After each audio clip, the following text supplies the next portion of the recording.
Hello and welcome to the show. I'm Tommy Bioletti. And I'm Christy Yates. We've got a great show today, including a hidden gem in Cardiff, an interview with Tammy from Radio Wales, and we will be chatting with singer-songwriter Tim Cronin. But first of all, let's go over to Abby in the cloud.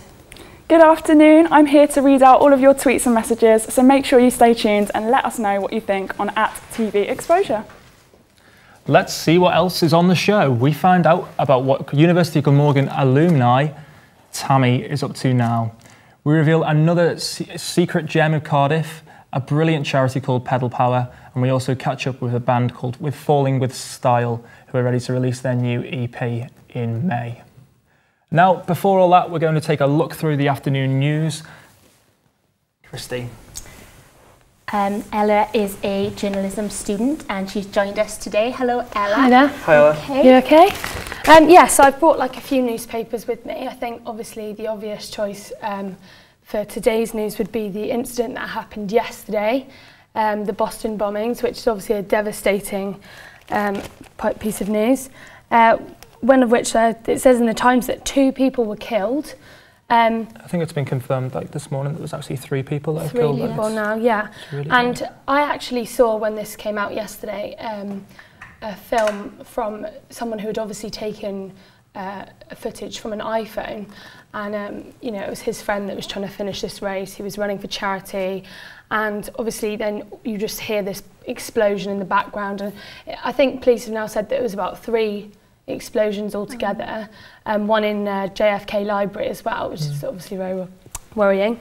But yeah, I think it's one of those things that we've just got to think how like dangerous it can be, and absolutely, and also Barack Obama's like released a statement yesterday saying that, you know, he will find out who's done it. He will kind of, and it's been classified as like an act of terror as well, and it's just terrifying that this could happen at any time. And I mean, especially at a time when a marathon, like a fun run, if you like, it could have happened to anyone. It's meant to be a happy and charitable event. I mean, thinking back closer to home as well, could you imagine if it happened at the London Marathon or Sport Relief Mile? I think police have said they're on like tight security for tomorrow, I think it is. As well, we've got Margaret Thatcher's funeral coming up, and I think thinking about you just don't know when it could hit anywhere really, and I think obviously it has happened in America, but we have like obviously a larger scale of a marathon tomorrow, and so we have to be on full patrol really. And it's a lot of responsibility on the police. I mean, it's very hard to predict whether these things will happen or not, but what I'm interested to know is there enough effort being done by the police and the armed forces and stuff to prevent things like this? Obviously, Margaret Thatcher's funeral tomorrow, a tremendous icon of female in Britain, and how prepared are they going to be? And obviously, with the events that happen in Boston, they're going to have to step up their efforts surely to like prevent anything happening like from that. But are they doing enough? I know that they're doing like they've done a few rehearsals ready for it, and I'm sure they're getting the security all prepped for it. Well, so I think also because she's quite a hated figure as well. I mean, many people love her as well. Like, there's 2 kind of sides of the scale, but she's very controversial. Yeah, I think she definitely splits the. And I think, you know, there has been obviously talk of like people trying to interrupt the service and riots, that type of thing. But I think the police just need to be, especially from what's been going on lately, the police just need to be on like full patrol. I mean, if you look at all the football riots recently as well, I was going to say. like in another paper I brought in, obviously the Millwall fans fighting one another, which is... It was ridiculous scenes. Like, I mean, I can understand rivalry between teams, and you saw it in Newcastle as well. Newcastle against Sunderland. It's a very bitter and strong rivalry, and that actually came in violence as well. And I think it was a bit of a small coincidence perhaps that they happened on the same weekend, but I don't understand at all why the Millwall fans are fighting one another, and there's been some horrific scenes as well outside of the stadium. I know you read an article about a horse being punched in the heart. I mean, it's just, there's no place for it at all, like anywhere in football or in the world. Like, I think police have found it really hard to also control people if they're like willing to go up and, like you said, punch a horse or like punch any police, armed police officer, then they're not really afraid of anything, are they? They're willing to, you know, take on an armed police officer. They're clearly not scared, and they want to try and prove a point. A lot of people have got like very strong opinionated views on things, and I think that sometimes that can override what the true meaning of why they're fighting, and it can cause like a lot of problems. Absolutely, especially with the football, wasn't it? Because you know, there are a lot of, you know, parents who go with their children and they take them to football matches, and for it to break out into riots like it did, I don't think it was necessary. And it's probably worth mentioning as well, like on the same topic of crowd trouble in football. Yesterday was the 24th year anniversary of the Hillsborough disaster, where the 96 people sadly lost their lives. And for me personally, being from the northwest of England, I know a lot of people who have been affected by it, and it just have to be so careful, and the police really have to be on their game, and they do a terrific job, but like it just could happen at anyone at any time. Yeah, I mean, I read somewhere that a paper had actually said it was cocaine fueled, but I don't know how true that is, of course, but I think some people might be trying to make up excuses for their anger instead of it coming down to it, the actual cause. But yeah, I mean, this double page spread, and it just basically just shows how people... The images are really disturbing, aren't they? They speak for themselves, really. I mean, it's just people just brawling with one another. But fighting among themselves, like... It doesn't make sense. It's just mindless. Yeah. Exactly. I think, like, Britain really needs to kind of take control of the football hooliganism, and especially abroad as well. Like, recently there was the people that attacked the Tottenham supporters. Yeah, there's a massive, like, heat wave, and there's a lot of media speculation, and a lot of focus on this hooliganism as well. Quickly, finally, as well, we've had a bit of breaking news just in LA. Yeah. About an earthquake in Iran, and we're just still getting details on that. Unfortunately, it's just a horrific incident as well. Yeah, so, I heard just now actually via Twitter that it was like the most powerful in 40 years. So that's something really... It's really 7.3, I think it was on the Richter scale. So it's, you know, tremendous. Things keep happening. We're still getting news just in. Yeah. I think that's all with the news today. Yeah, I think we've got everything on the news right now. We've covered most things. So there are a lot of jobs that can be undertaken in the newsroom. So we sent a member of the Exposure team down to the BBC studios to talk to everybody's favourite Welsh weatherman, Derek Brockway, about his passion for his job.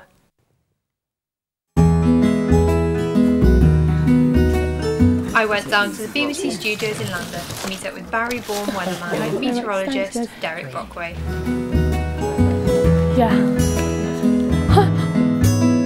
So what first sparked your interest in becoming a meteorologist? Well, it all began many years ago. It was a very hot summer. It was the summer of 1976, which was very hot, big heat wave, drought, all the reservoirs started drying up. There was grass fires and lots of people hitting the beach, of course, and having fun. It was the hottest summer at the time for about 300 years, and that's what sparked my interest in the weather. And I started recording the weather, had a thermometer in my garden. It was a big news story in the newspapers, on the television, the big drought. We had our water turned off for up to 18 hours a day, so I had to share bath water with my sister, which wasn't very nice. And I just became fascinated by the weather, and I knew then at aged 8, growing up in Barry, during this fantastic summer, that I wanted to be a weatherman when I grew up. In terms of green screen, how hard is it for you to like conduct the weather of it? The good old green screen or the blue screen. It is a bit different to in the main studio where we have plasmas, so I can see the map behind me. But when you have when you're working with a green screen or a blue screen, there is nothing behind you. So you use. Well, you can see yourself in the camera in front of you, so that helps you to kind of point. But it is quite difficult. It is quite a skill to kind of know where to point, because you can It takes some getting used to, because you could think you're pointing to Anglesey and actually you're sticking your hand into the RSC. And you can't wear, if you're standing in front of a green screen, you can't wear green. And a few weeks ago, the director that was directing me for the weather did notice that I was standing in front of a green screen wearing a green suit and a green tie, so half of me disappeared, and I had lots of messages on Twitter saying your tie has come alive, and it was shining and they could see the Welsh map. So I actually prefer working with a plasma screen because you can see the map behind you. Yeah. You've done a lot, you know, you've published books and things like that. Are there any other career paths that you want to start going down, or? Well, it was always my ambition, as I said, to be a weatherman, growing up in Barry as a young boy. So I'm very lucky to do the job I do. It's my dream job. I never thought that I would end up working in television or writing books and making walking programmes. So I'm very privileged, and it's fantastic. It's given me the opportunity to travel around Wales and see some wonderful places, live our country as well. We've got another book out this summer, another 18 walks, and yes, we've got another series of Weatherman walking, series 7. Would you believe? I can't believe it, and it's all thanks to the people of Wales who tune in. Obviously, it's a popular programme, and you know, people like getting out and about and walking and enjoying the fresh air and seeing what a beautiful country what Wales is. So I've been very lucky in my career. And I hope it will continue for a few more years yet. But at the end of the day, weather forecasting is my bread and butter job.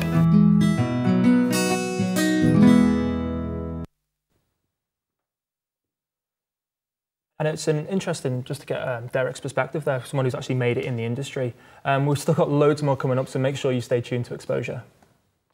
Still to come, Tim Cronin is here to talk to us about his new release of his new album.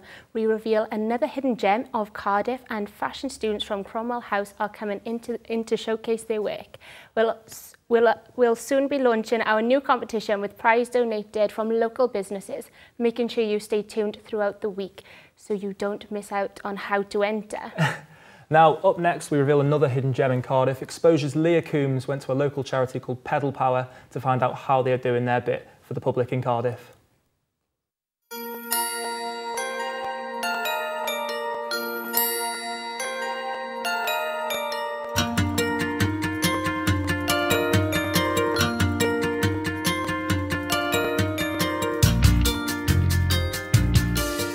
We went to speak to Sybil Williams to find out more about Pedal Power. Pedal Power was established in about 1996 and actually was established at Ely Hospital, which was then the long-term hospital for adults with learning disabilities, and from there it's grown into what you see today. Pedal Power is a wonderful charity based in Cardiff whose mission is to make cycling accessible to all.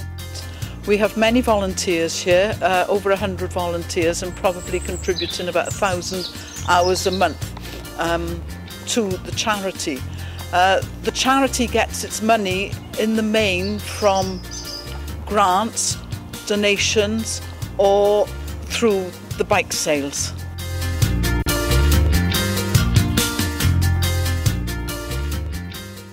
The charity caters for people of all ages and abilities. Sybil gives us some examples of who Pedal Power can help. Perhaps from children at 2.5 who might have cerebral palsy, the earlier we can take them, the better for them, and that will help improve their muscles and help them gain muscle strength that will help them in longer life. We have many people perhaps with either learning disabilities or autism who find that riding a bike helps them achieve.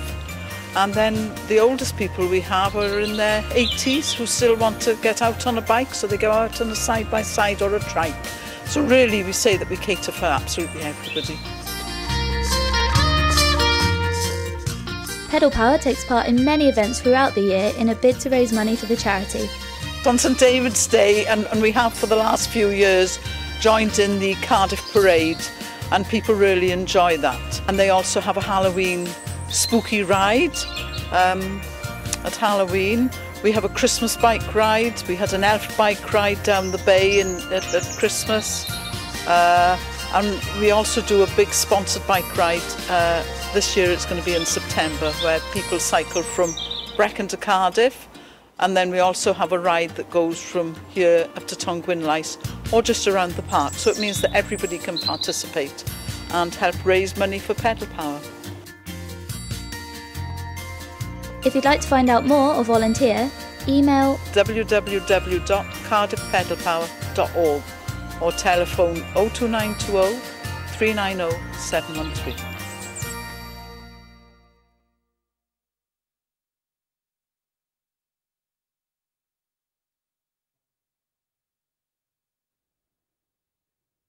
And we're joined now live in the studio by Leah. Leah, it sounds like a great charity. Yeah, it really is. And I mean, it's great to see charities branching out to other sort of ideas, really. And the fact that it's accessible to all means that it's a fun way of raising money, and it's like a good bonding experience, like the lady was saying about the fact that there's the double trike, so you can go out with somebody else and cycle. And great exercise as well. I mean, people are always moaning about exercise, and what a great way to do it. And it's also great for students as well, on the CV if you want to volunteer. They've got a website, if you go onto it, they've got a whole list of different volunteering jobs, like going with them to events that they hold, like they did the St. David's and the Halloween cycles, helping out in like the cafe that they run, and helping people that want to cycle onto the bikes and cycling with them. So. I was going to say, from a student's perspective, it is essential to get like volunteering experience. Definitely. And Pedal Power looks like it offers like something for everyone, really. Yeah, it's a really good charity, and I definitely want to try it. Try it, but it definitely looks like fun. Yeah, it definitely looks like a really good charity. Yeah. Fantastic. And like I said, check out the website, Pedal Power Cardiff. They've got loads of stuff on the website to inform me. Yeah, it's a really good charity. Fantastic. Thanks very much. Definitely. I think if anybody wants to tweet in about it, and like it'd be really good to find out what you all think about it. Brilliant. But yeah, so let's go over to the cloud and see what all of you at home have been talking about. Abby, what have you got for us? Well, I've got a few tweets actually, so I'm going to read a few out for you. One of the first tweets that we had was from 10 of us, and they said, good luck to TV Exposure this week, who are broadcasting live from Cardiff. Why not follow and watch? So 10 of us are the charity that we're supporting at the moment, so thank you very much. Another tweet that we did have was from Julie Chance-Hyett, and she said, TV Exposure, good luck for today's broadcast, and well done for promoting the deserving charity. So again, there's support from viewers that are watching us and also supporting 10 of us. Another tweet that we have here is from Christy Evans, and she said that TV Exposure is about to go live. Tune in now and catch Tommy Bioletti, Abby and Christy. So thank you all so much for your tweets. We love receiving them, so keep them coming in. Tweet us on TV Exposure or message us on our Facebook page. Just search Exposure Radio and TV. Time for an ad break now, but there's more to come, so stay tuned.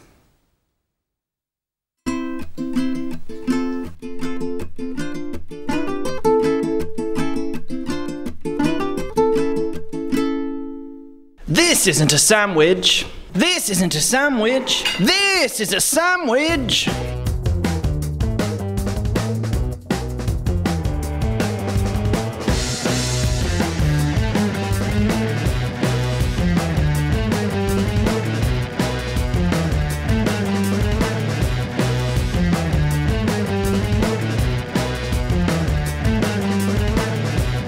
The New York Deli, the only place for lunch.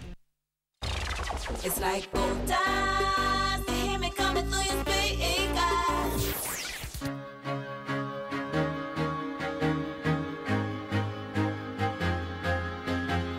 Hello and welcome to Tequila Radio.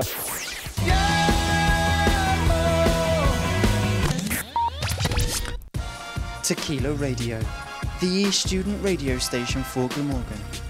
Live from the atrium, into your ears.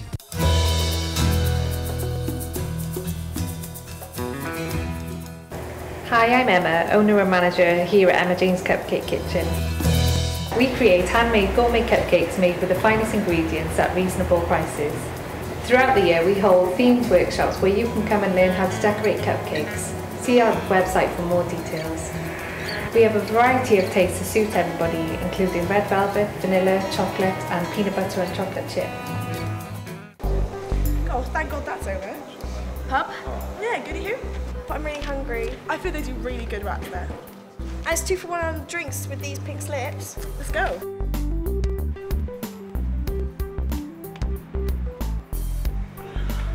Cheers.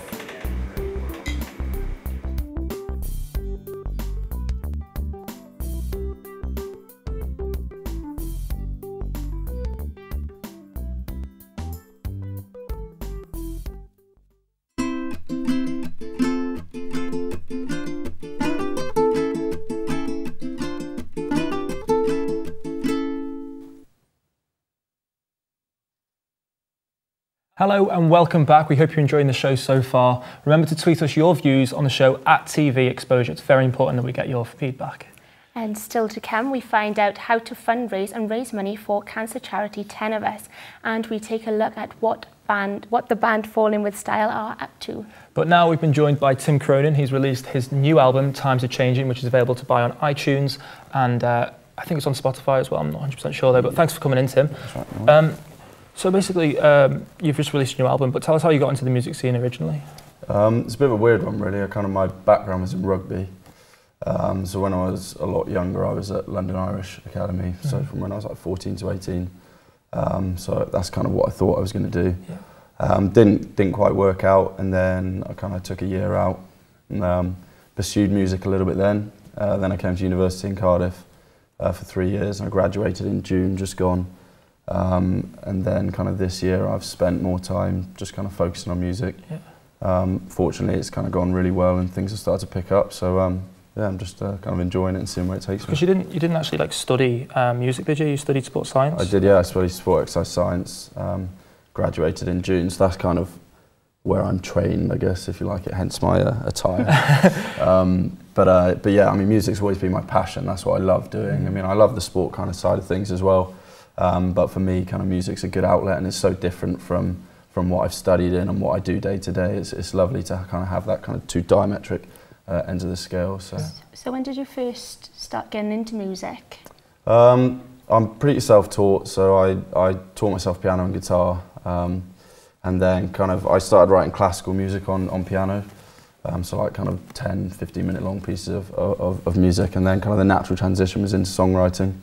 And as that kind of carried on, then I started to sing and just started to kind of enjoy the whole process of writing music. So, what sort of genre of music do you usually? Oh, you definitely wouldn't listen to it before a night out. It wouldn't get you too pumped. But no, it's like chilled out music, kind of Ed Sheeran, Ben Howard type music, I guess. But you like I look at some of your YouTube videos, and you like take a different slant on music than you, because you did a Tyre Cruise cover. It was acoustic. Yeah. Yeah, I've been fortunate. So my EP this here. Nice plug. Yeah, it's just come out on iTunes, and I've been lucky that in the past week it's just been featured as new and noteworthy, so it's been received well on there. Really but where I recorded that in South Wales, West Wales rather, and the producer who I've worked with is kind of a well-seasoned pro, and fortunately his son is a great producer and I don't know what you call it, cameraman type man. Don't know the technical term, but yes, we've done stuff together, kind of using looping pedals and beatboxing, and just tried to kind of diversify it and upgrade older songs and kind of make them contemporary. So sort of mixing genres, I think that's like. Yeah, I think nowadays as well, with kind of how electronical music's becoming, and how easy it is to produce and write tracks just kind of sat there at a laptop. Yeah. It's important to try and stay contemporary, even if at the foundation your music is very kind of organic and is ultimately just a guitar and a vocal. It's important to try and make sure it is diverse and kind of keeping up with the times. And sounding fresh and stuff like that. Yeah, I mean, exactly. How long did it take you to write the album if you come straight out of uni? It's an EP, so it's only 6 tracks. The last track is the title track's Times Are Changing, and there's an acoustic version of that track, and then also a live track on the EP.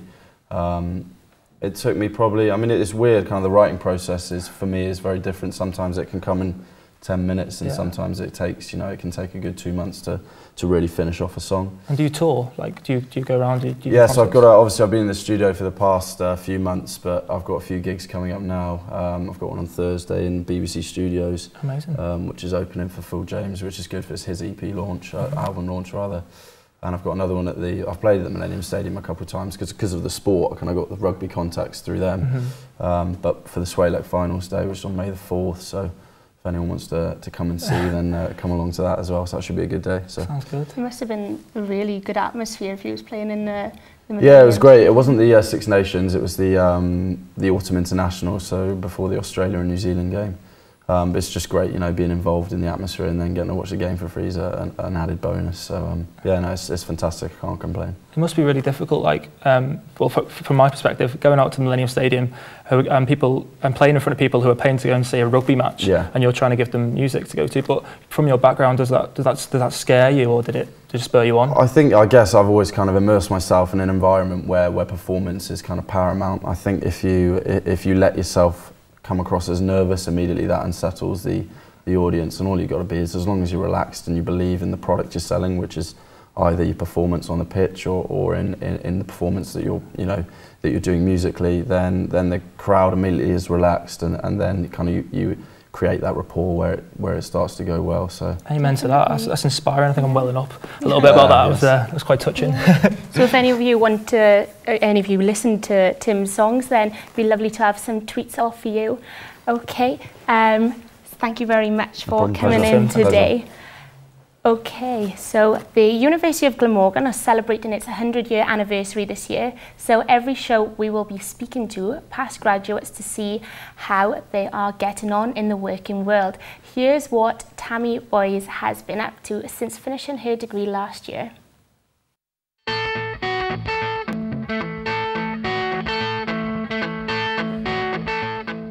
At Glamorgan I studied the drama, theatre and media course, the 3-year course. I was in high school and we didn't have a very good football teacher. We never really practiced it, but I was very into football, even though everyone was shocked that I'm a bit of a girly girl. And head of sport in UWIC came to a sports day type thing and saw me there and offered me, well, I won a prize and then they offered me a scholarship to go do sport, majoring in football in UWIC, but I turned it down. I do miss sport, but I think media, radio, drama, that's the area I need to be in. I started in radio before the degree, but because I was in radio I decided I wanted to do something in media, but it was slightly different, and drama was always my hobby and passion, so I decided to do that and carry on with getting experience in radio, sort of in my own time then. I decided not to get a loan when I was in uni, which was hard work because I stayed at home, so that was a big lot of money I didn't have to pay out, but obviously just living in general, books, it was a lot of money, but my nan and my granddad paid for my course and I didn't want them to have to pay for it, so I kind of worked so I could pay them back, and at the end of the 3 years I had enough money to just be like, I'm done, I have no debt. I did a daytime job here, I did an evening job here, and then I teach dancing and I teach piano throughout the week. So yeah, fitting uni in and the jobs was hell, and some days I actually still only have about 3 hours a night sleep. It was well worth it. It kept me in money, it kept me in the field I wanted to be in, and gave me good experience while being on the course. I think there's so much you can learn in a classroom and experience in university, but until you get there I think it's a big shock because you think you know what you're doing, and when I got here I was like, yeah, it's easy. It's not so easy when you're actually doing it. I've worked here for 6 years now nearly. Started off as a telephone answerer, worked then as a broadcast assistant, a BA researcher, and I've helped produce and assistant produce shows as well. I work on quite a number of shows and I move around the office quite a lot, but at the moment I'm on the Louise Elliott show, which you have to prep in the morning. There's lots of meetings, researching, finding stories of the day, but I'm in charge of guests, looking after them, contacts. I do playlists, music logging, all that sort of thing, the boring paperwork side of it as well, which I quite enjoy.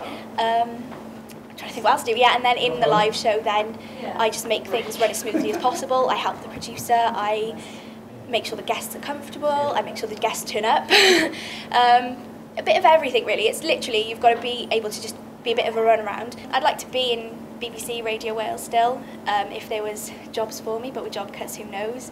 I'd still like to be doing performing, you know, on the side, still do bits of that, because I want to keep my my degree in use. Make the most of it, don't waste any of your time there.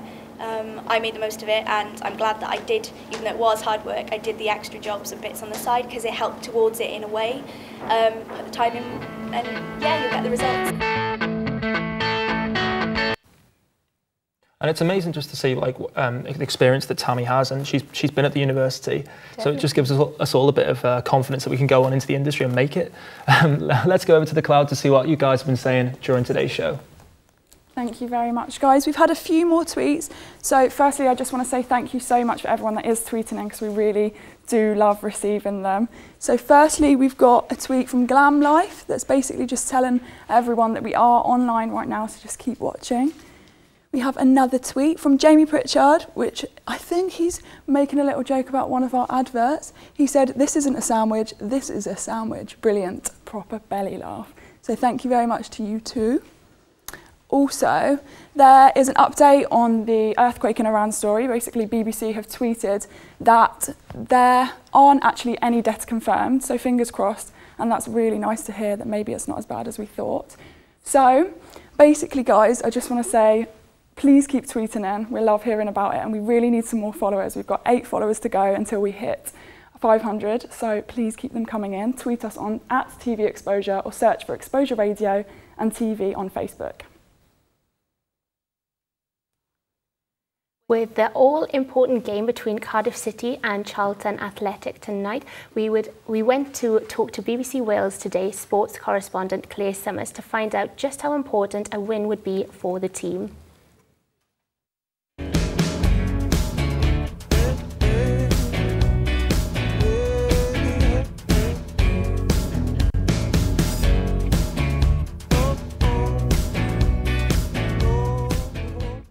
Many Cardiff City fans just can't put it into words. They've dreamed about this moment. And for Wales to now be on the brink of having 2 Welsh clubs in football's top flight is just the most incredible achievement.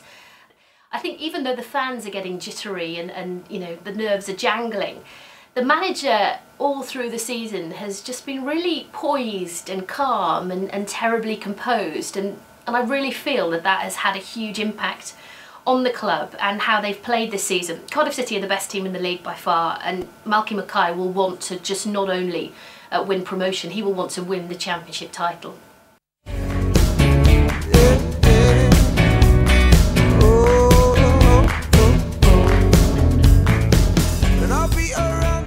There are still issues over the rebranding of the club, and you know, we're going to have to look into what this will mean. You know, does this mean they'll go further with the rebranding? Because they'll want that Malaysian market in the Premier League, and they'll know the rewards that can bring for them just being there.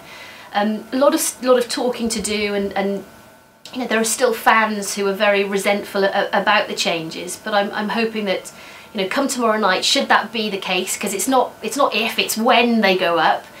The club will come together, and I think it'll be a huge celebration, and very, very well deserved. I think tomorrow night will be a huge night at the Cardiff City Stadium, and we'll be there live, hopefully.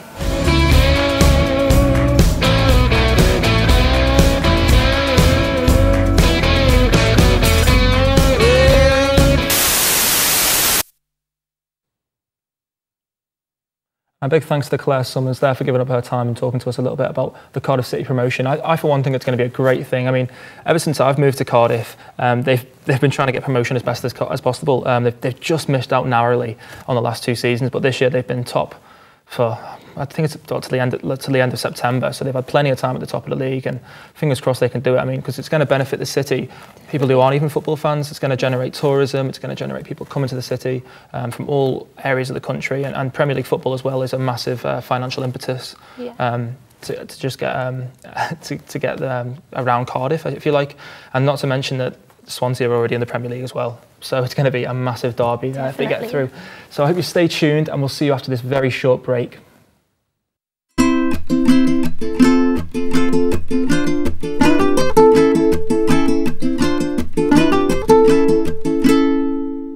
Established in 1957, Caerphilly Mountain Snack Bar is the oldest of its kind in Wales. Situated just outside of the town centre, it offers a huge range of breakfasts, lunches and drinks. From the classic breakfast roll to the snack bar's very own Mountain Monster Burger. The snack bar is famous for its freshly cooked food and is popular with locals and tourists alike. There are over 20 staff here, and all items on the menu are freshly prepared and hand-cooked every day. Be sure to visit the Caerphilly Mountain Snack Bar for the best food Wales can offer.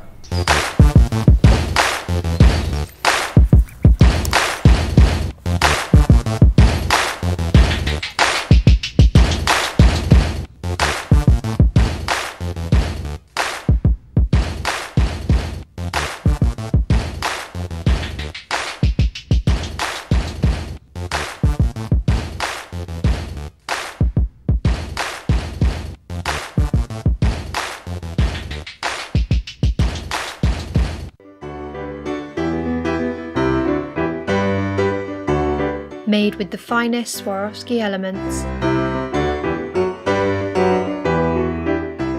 and stunning crystal cards. Crystal Fizz will create your own uniquely handmade wedding and event stationery.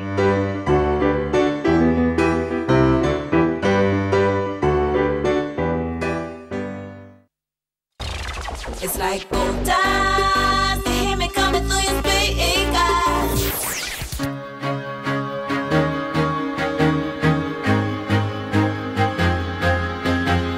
Hello and welcome to Tequila Radio.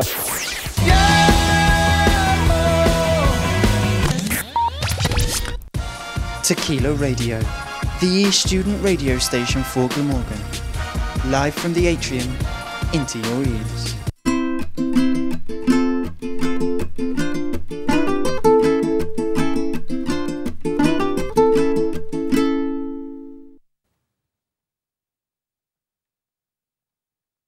Welcome back. Keep watching to see the third year fashion students' final pieces. I've had a sneak peek and they look great. Also, we found out how to fundraise for the fantastic charity 10 of Us. And don't forget, we want to hear what you've got to say, so tweet us on @TVExposure or leave us a message on our Facebook site. All you have to do is just type in TV Exposure into the Facebook search there. Now it's time for some university news. Lecturer Rebecca Williams has co-authored a book all about the BBC Doctor Who spin-off Torchwood, and Exposure's Abby Bourne went to find out more. I'm Dr. Rebecca Williams. I'm a lecturer in media, culture and communication here at the university, and I've been teaching here for about 4 years, and I've been doing some writing around a range of different topics, including television and audiences. The book that I've been working on is an edited collection. I've written one of the chapters in it, but it was about Torchwood, so it was looking at getting a range of different other academics to write chapters about different aspects of the series. So getting them to think about issues like character, place, and issues around sort of BBC and the move from different channels. The chapter that I wrote is about John Barrowman. So it's analysing John Barrowman as somebody who's quite interesting, I think, in that he moves from being quite a serious actor in some ways in something like Torchwood, but you can also find him doing a range of other different sort of roles in the media. So looking at how he also works in Saturday night light entertainment as a genre, and trying to look at how that kind of challenges how we think about what celebrities do. There's a chapter analysing horror and whether Torchwood can be seen as an example of a horror series or borrowing elements of the horror genre in different ways. And there's another chapter that looks specifically at Torchwood as Welsh and looks at the way that locations in Cardiff particularly have been used in the series. Well, the book actually came out of an event that I organised here at the university in 2010. So I put together a one-day conference event which attracted people from America, Europe, someone came from over from Australia for it. It worked out to be quite a popular event, and then it just seemed to make sense to me to put some of the really good papers that people had presented together into a book. The book will be available from the 30th of May of this year. You'll be able to get it through Amazon, so your usual retailers. I'm hoping that some copies of it might get into Forbidden Planet shops. They're quite good at stocking academic books about cult series as well. It's really interesting to hear that fans of programmes like Torchwood will travel all around the world for their favourite TV show. Dr. Rebecca Williams is clearly very passionate about her work, and so she should be. It looks like it will be a great book. We'd love to hear your views, as I'm sure there are lots of Torchwood fans out there, so please do get in touch. And if you are coming to Cardiff, take a trip to Cardiff Bay, as you'll be able to see some of the iconic locations used in the show. Like Rebecca said, the book will be available from the 30th of May from Amazon, and I think I speak for a lot of us when I say that I'm very excited to see how well it does. Please feel free to tweet your views at TV Exposure, and we will try to read them later in the show. Thanks very much for that, Abby. It sounds really, really interesting. Now, Tenebris is a cancer charity which we at Exposure TV are hoping to raise some money for over the next 2 weeks. Our reporter, Laura Dummett, went to find out about the many ways in which you can fundraise. Let's take a little look. Here at Exposure TV, over the next 2 weeks, we're going to be raising money for the local cancer charity, Tenebris. And there are plenty of ways for you guys at home to get involved. Exposure Radio also got involved with raising money for Tenebris. They had a blue box outside their studios, which we'll also have as well, where you can drop clothes in and it'll be located downstairs outside our TV studios.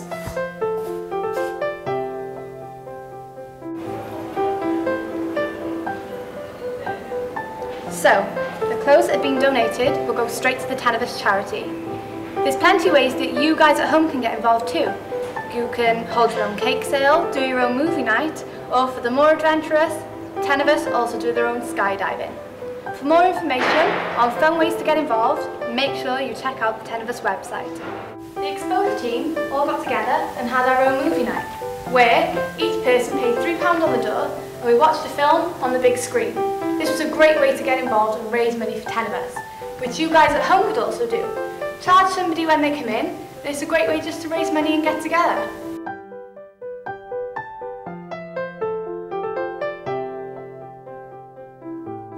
Okay, so do you think this is a fun way to raise money for Tenebris? Yeah, I think it's a good way to raise money and you all get to sort of enjoy yourselves. It's a nice team building exercise as well for everyone ahead of Exposure starting next week. I think this is a fun way to raise money for Tenebris? Yeah, you know, obviously the weather's really cold, so it's better than doing like a fun run outside or something like that. It's warmer and easier for lazy people. Okay, so do you think this is a fun and interesting way of raising money for Tenebris? Yeah, definitely, because it's nice and chilled out, and I haven't seen the film before, so good opportunity to catch that. Over the next 2 weeks, Exposure is going to be doing so many things to raise money for Tenebris, so make sure you check out our Twitter page at TV Exposure and keep up to date with what's going on.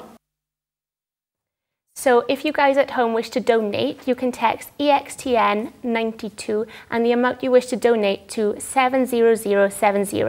All that information is on Twitter and our website. Now, let's take a sneak peek at what's on next on the show. Coming up, we've got an item about Cardiff and what's going on with Lloyd. We've got another Glamorgan alumni. We find out how Tenebris are raising money. And we have a table tennis VT as well coming up for your viewing pleasure. And let's go over to Abby in the cloud now to see what you guys have been saying during the show. Remember to tweet us on @TV Exposure or leave us a message on our Facebook page. Just search TV Exposure. Abby, what are the people on the World Wide Web saying to us? Well, I think we have had a few more tweets in about things in the show. So Daniel Edwards tweeted in saying that it was great to hear from a talented artist and that he bought his EP recently from iTunes and it is awesome. So I think maybe we should all go out and buy that, definitely. Yes. Another tweet that we have is from Carmel Royston. She said, loving the packages on TV Exposure. So thank you very much, Carmel, for tweeting in. We really appreciate it. Also, we have a tweet from Chris Backwell that said, good luck today and remember, it's no fun unless it's live. I'm not completely sure about that, but yeah. So thanks, guys. Talk about tweet. We love receiving your messages, so keep them coming in. Tweet us on TV Exposure or message us on our Facebook page, Exposure Radio and TV. All the links you need are on the website. Make sure you stay tuned in throughout the week so you don't miss out on how to enter our competition. We'll be launching it soon and there'll be loads of fabulous prizes donated to us by local businesses. So I'm sure it's going to be amazing, the competition. I mean, I'm not quite sure what the prizes are yet, but if they're donated by local businesses, I'm sure they're going to be great, and I'm sure the Exposure team are going to look after us very, very well. Yeah. So I'm sure it's. I wish we could go in for it. I know, yeah, we can't like enter, can we? Sad times, sad times. I could do with some new gear, to be perfectly honest. Those tweed, yeah. These tweed, let's not talk about the tweed, okay? We I heard won't. the tweed was back, but it's not. It really isn't. Never Now, mind.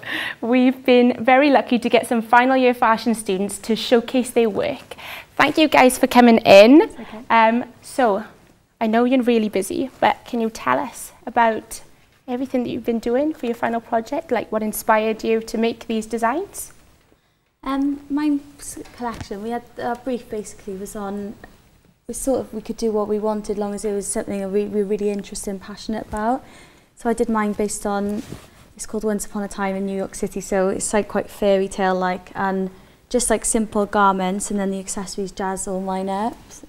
That's what mine was all about. And mine was like inspired from time travel, so like looking into films like Looper, so it's quite futuristic and metallic. And then ours is women's wear, and then there were some other students who did menswear, so this is Lucy's, and hers is based on muscle cars, so here she's got quilting to like represent tired treads. That's the sort of thing I need to be wearing really, to stand out apart from the tweed trousers already working for me.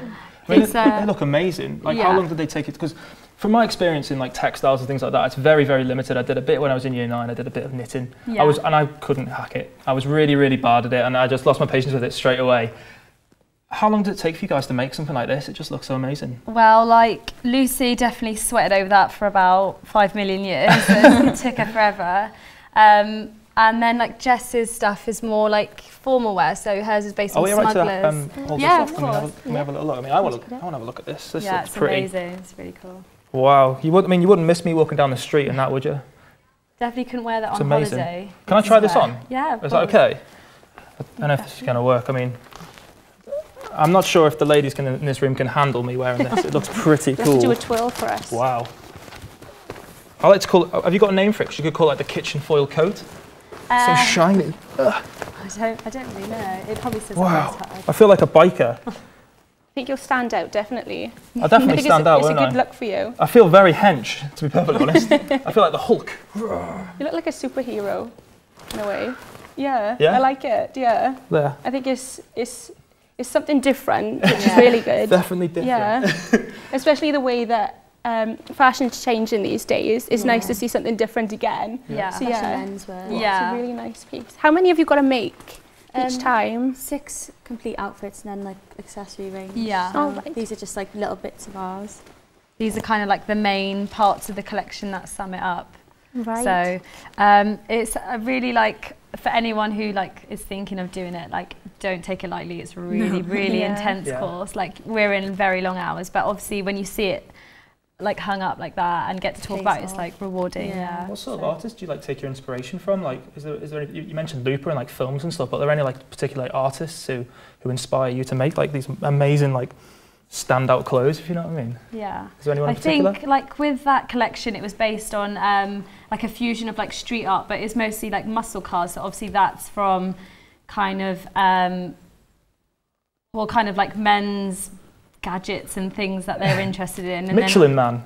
That's what I thought of then, but like a bit more high tech, a bit more edgy, a bit cool. Yeah, it's really cool, that collection. Yeah. And then obviously Jordan's was based on kind of like her own experiences and like memories and stuff, isn't it? Mine was like princessy mixed in with like city girl. Amazing. Can we see anything else on here?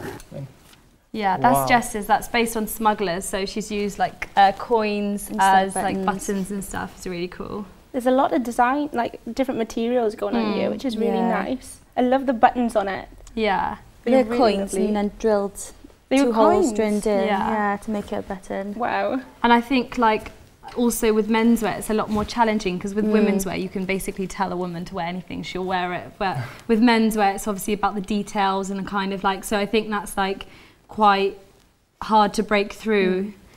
Because you have to be a lot more creative. Definitely. So. Did you have any women's wear clothing with you today? Yeah. Yeah? Your 2 are here, aren't they? Yeah, so this is my collection. This is like I said, like base is quite futuristic. Really nice. Yeah, drapey, it's a bit crazy and it's got like the holographic panels and things. And it's a lot of metallic, like my collection's very, very silver. Yeah, it stands out a lot. I suppose when you go out, you know, wearing that, then the lights are going to reflect off it a lot. And they are. I love this one. Can we just show everyone at home this one? I mean, do you guys get to like showcase this? Do you do like fashion walks and stuff where you have models? Graduate show coming up in Cardiff Museum. I think it's in May the 20th and 21st. So we've when got is that, sorry? May the 20th and 21st, and we have 2 days of the catwalk. And the first day is family and friends, and then the second day is open to public, and it's like for industry as well. So obviously that's a great opportunity for us. It's amazing. Well, thank you very, very much for coming in, girls. I mean, these are amazing to be fair, and they're definitely going to give me some tips on fashion because I definitely need them.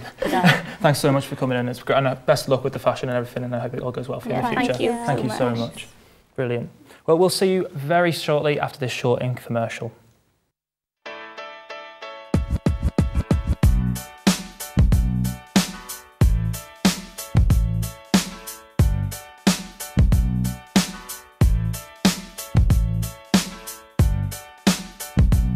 Hello and welcome to Tequila Radio.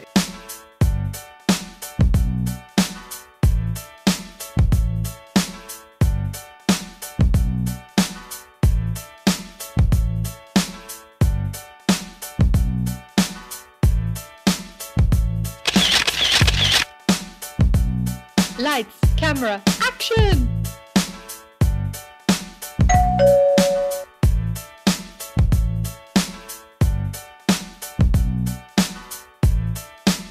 I'd like to return this camera, please.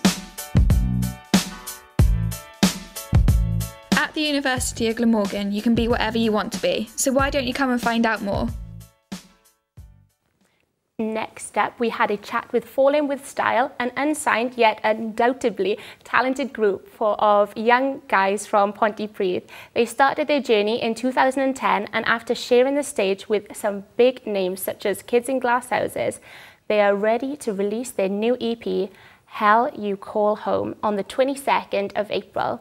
They came here to the atrium and treated us to an acoustic set of one of their best songs and told us a bit more about themselves.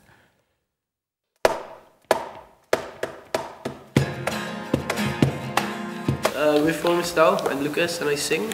I'm Ryan, I play guitar. I'm Tom and I play drums. I'm Scott and I play guitar.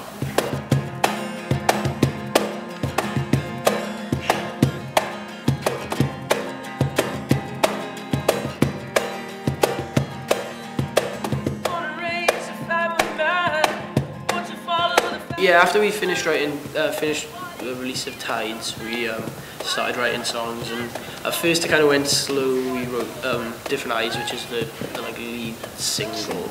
We wrote that first. We wrote like 2 or 3 kind of lame-ish songs and then scrapped them, and then and then come about, was it December maybe? Right about the winter kind of period, then we started properly getting into it.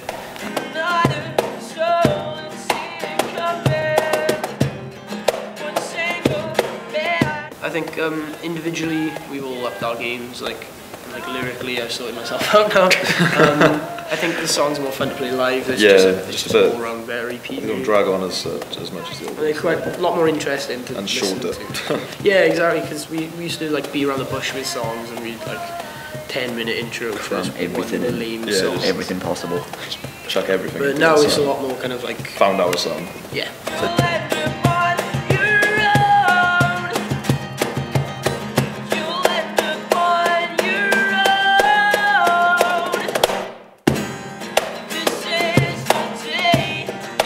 Yeah, we met in Brecon, doing like this rock school thing, like when we were 15.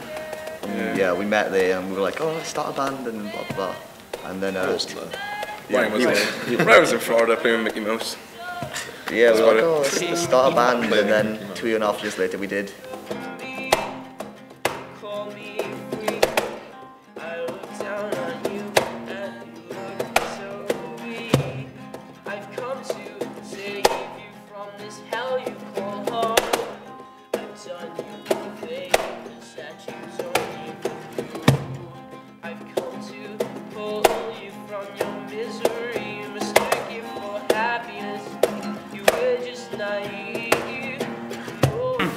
Generally, you know, some bands it takes months, other bands it takes years. I think at the end of the day, we just enjoy every gig, we enjoy each other's company, we enjoy writing. And even though, you know, I don't think it'll kick off anytime soon for us, but like, if it does, I will. Be lovely. If it doesn't, I'd still be happy. Basically, in 2 years we'll be skint. Yeah. So we're skipping out one, so let's...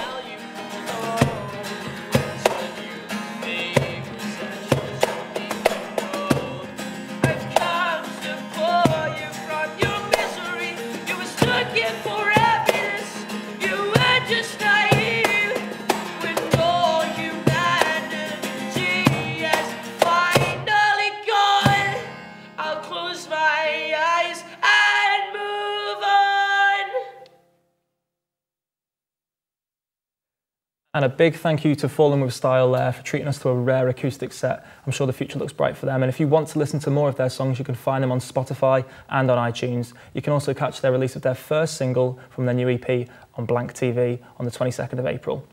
I think the band was pretty good. It sounded good to me. Yeah, definitely. I haven't heard it sound quite like, you know, that sort of genre before. Yeah. And yeah, I really liked it. It was I mean, really I think like contemporarily, traditionally, sorry, is the word I'm looking for. Traditionally, there'll be a lot more electric and probably a bit more heavier, but it was nice to hear them acoustically, and it was nice to really hear like the soul of their voice. I really like that. Yeah. Yeah, I mean, if they've been supported by bands like Kids in Glass Houses and stuff well, like that. Yeah, they've got they've been supporting them. Be good. I think it's about time that they went off on their own and they did it. Yeah. Nice guys as well. Okay, so sadly we're nearing the end of the show now, so let's go over to the cloud one last time to see what you've been saying. Thank you very much, guys. I believe we have one more tweet from Julie Chance-Hyett that said that she is loving the show. It's brilliant. So thank you so much, Julie. I think I speak for all of us when I say your tweets that have been sent in are really chilling us all out in the studio. So thank you so much. You can still tweet us when we're off air, and we could read your message out in the next show. And don't forget to enter our competition to get your hands on some great prizes. Send all your tweets and competition answers to @TVExposure. But for now, I am going over to Christy and Tommy for a discussion about a current arts entertainment story. Hi Abby, thanks very much for supporting us over in the cloud. I mean, it's just great to hear what people think of the show, really. It's been fantastic. Thank you very much, guys. Now, you've been scouring the newspapers, scouring the web for today's interesting arts and entertainment story. What have you got for us? I would say the main thing that stood out for me was a story, and it's about vending machines that have been installed in Leeds city centre. But the catch with it is that it's got artwork in it, and it's only £1. So yeah, what do you think of that? So what, you just put £1 in and you get like a picture or like a key ring or something? Well, you get the traditional style, like plastic balls that you would get children's toys in before, in traditional vending machines. But actually they've got art in them there's 30 different artists that have been commissioned to do the art, and they've all been told to do 150 pieces of artwork each. And so they are in the vending machines just for anyone to get. So basically, the reason why is so the art is more accessible for everyone. So it's to prevent people to say that they can't get art. And the art is very rare because once they've done it, they're not going to be doing it again. So it's actually a really good opportunity. And you said in Leeds that they were... Damien Hirst went to the art school in Leeds. I wonder if that was their inspiration. Yeah, I also thought that too, actually. I think maybe because of that, it's inspired them, and maybe it'll branch out to other cities as well. Definitely. I hope so, anyway. And all the profits go to them as well. Like the full £1 you put in the machine, it goes to the artist, which is really good. Yeah. And I think it's quite, I don't know, I'm a bit split on the issue. I think it's a really good idea. You get like a Kinder Egg-sized bit of art to take away in your pocket or your handbag or whatever. But at the same time, I don't know, I've got a bit of a manly view on it. I mean, could we not put something better in vending machines? I'm happy just to take a Twix and just go away. Other chocolate bars are available, of course, but... I don't know. I think it's a really good opportunity because there's always been discussions about the fact that people can't get their hands on rare pieces of art. So I think now it's very accessible and it's also cheap, which is great. It's affordable as well, definitely. Yeah, exactly. Especially for youngsters as well who are not really taking an interest in art these days. So it'll get them into it, especially with youngsters when they see a vending machine that, especially in a Kindred looking toy, they're going to expect, I don't know if it's a good way or a bad way, but like they're expecting to have a toy, and then, you know, seeing that piece of art, maybe they'll get more interested in you know, the world of art. So that's always good as well. It's good just the accessibility of it, I think, is the most important thing about the story. They're making it accessible to people of all ages and an affordable price, and that's just, well, I think I can't fault that. I think that's a really, really good idea. Absolutely. Definitely. Fantastic. Well, that's all we've got time for, but stick around because the next show starts in half an hour, which I will be on in the cloud alongside Christy Evans and Laura Harris. That's right. Christy and Laura will be with you shortly. Thanks for watching Exposure TV, and we'll see you again soon. Cheers. Thank Bye. you. Bye-bye.